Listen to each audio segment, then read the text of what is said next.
So hello everybody, it's Connie Reguli from Tennessee. And first of all, I do want to wish everybody a very beloved and happy Merry Christmas. I am in the lobby of a hotel, the Hilton Garden Inn. I hope it's not too noisy in the background, but I found this beautiful Christmas tree to sit in front of and wish you a Merry Christmas. And since I didn't even have time to get my decorations up this year, and I really just didn't even feel like it, I thought this would be a great opportunity to go ahead and give you a Christmas wish. It has been a very interesting and difficult year for many of us. I know some of you know part of what I've gone through in the past 4 years because of my valiant efforts to fight all of the corruption in family courts and CPS. I know what so many of you have gone through, whether you're fathers who are separated from your children, whether you're parents who are separated from your children. It's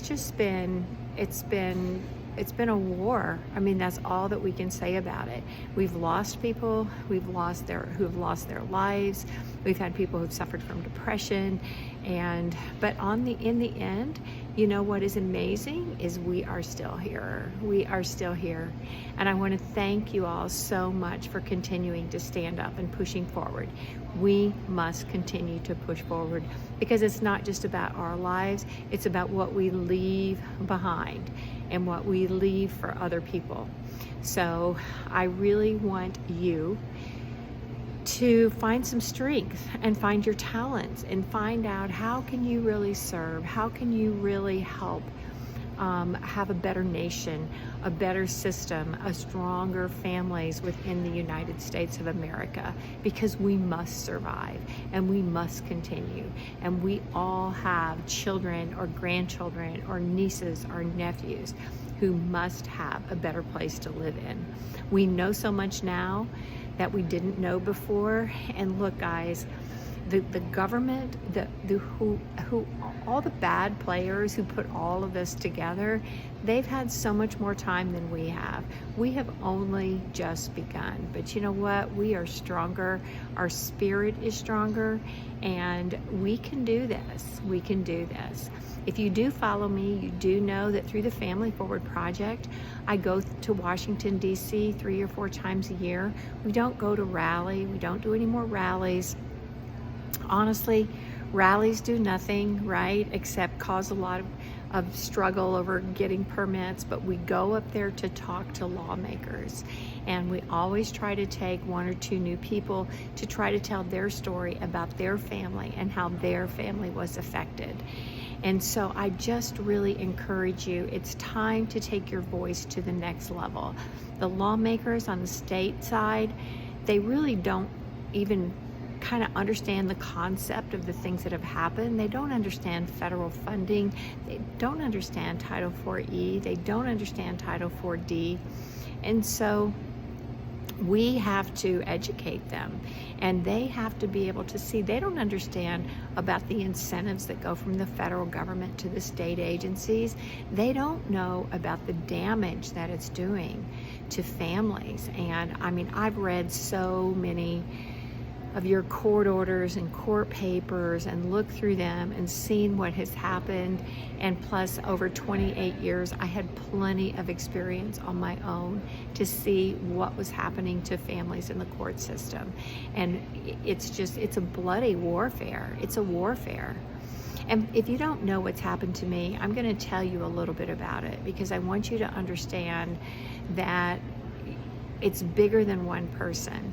I'm an attorney who worked for 28 years defending families in the system, and they came after me. Who came after me? The judicial system itself.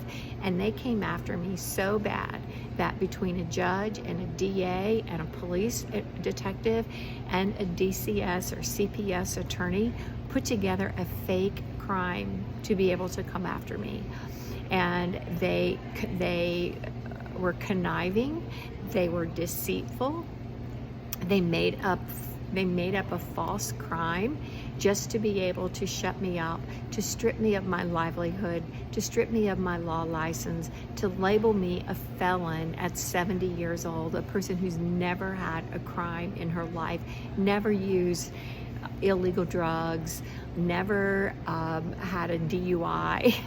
I mean, that, I'm trying to think of what's the worst. Speeding tickets. I have had some speeding tickets, to be sure, but never had a crime. And to make up a law so that they could convict me of being a 2-time felon. I mean, the jury was lied to, okay? The jury was lied to.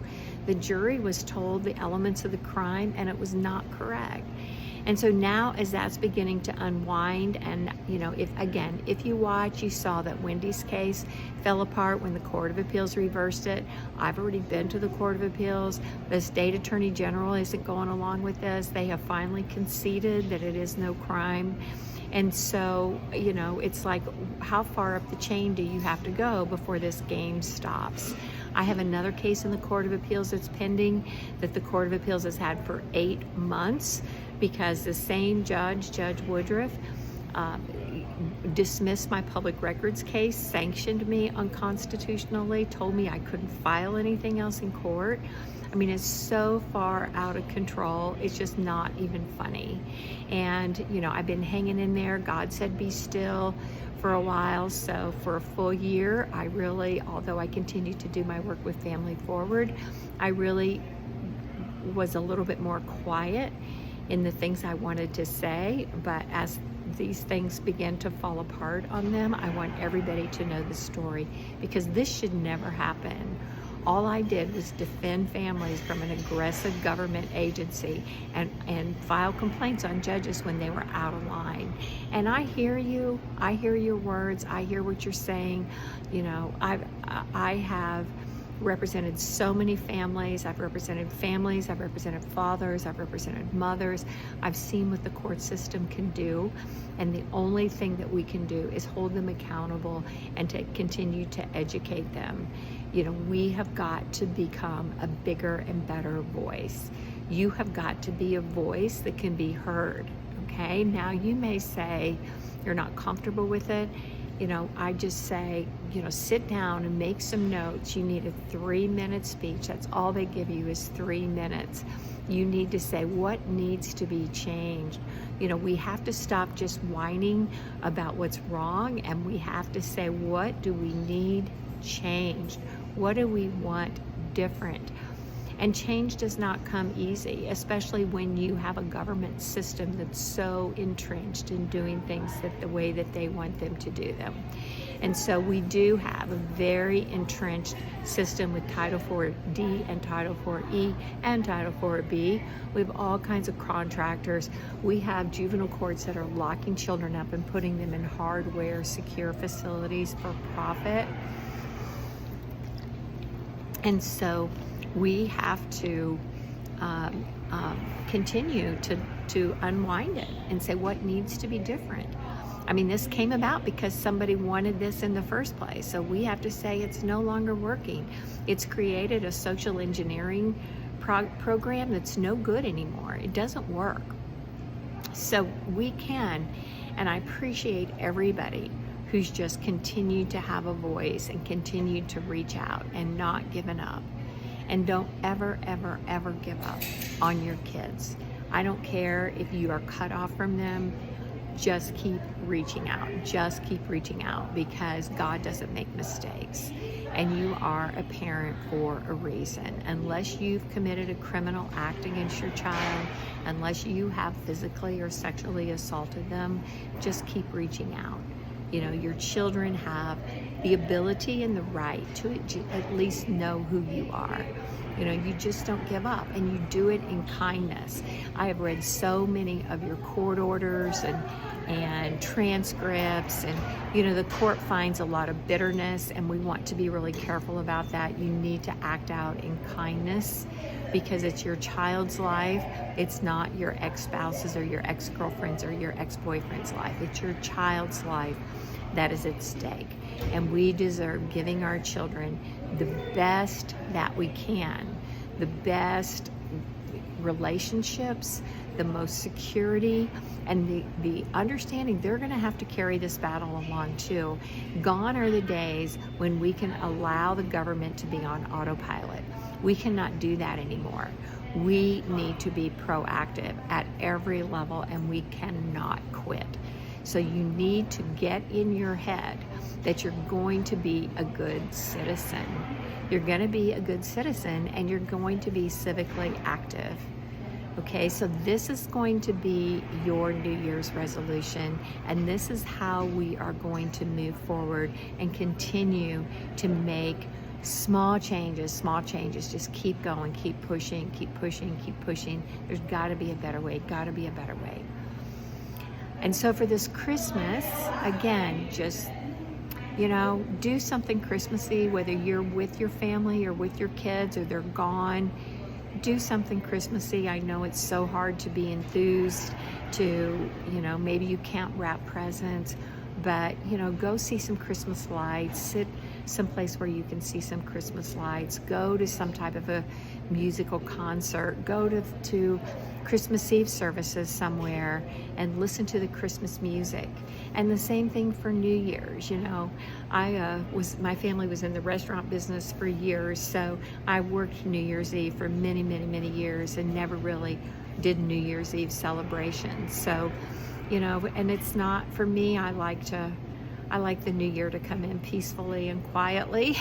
And now that I'm older, of course, I go to bed early as well. But, as this new year comes in, 2024 is going to be a huge and important year in America. Please be a good citizen, become involved politically. Help a candidate, help find candidates. If you ever think you can be a candidate for a position, there are 270 state and local governments in the United States, and there may be a place for you. And if not a place for you as a politician, maybe a place for you just to be a friend to a politician and be a resource for them. So I want you to just do it, okay? Just do it. I have been reading lots of books. I just finished reading Access Denied, which is Kathy O'Brien book, and she was a victim of MK Ultra, and everything that she tried to do is she was rescued out of that to inform the public. And she started in the early 90s, right? Her voice, and still, what do we have? Maybe a small percentage of the population still even know about MK Ultra and the reality of mind control. And so you have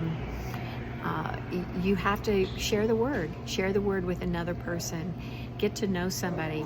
The way I built my business was I talked to 7 people a week. Okay, 7 people a week. And that may be as simple as saying hello to somebody at a grocery store, or where you have a cup of coffee, or, I don't know, where you take your mail to deposit it. So personal connections, if we can build back up our personal connections like we had 40 years ago, that we'll be able to topple this giant. We've got to accept people's imperfections, respond in kindness, get a plan, become civically responsible, and change this country. And I'm counting on you to help. I'm not done yet. I'm not done. I have much more to do, and you're probably going to be seeing more of me in 2024 than you did in 2022 or 2023. I still got some kick in me. So it's with great blessings, it's with great compassion, it's with great empathy, it's with great joy that I tell you that this Christmas season is the entry into a new year called 2024 presidential election. Many states are having governor elections, Senate elections, congressional elections. You open your eyes and become involved in those.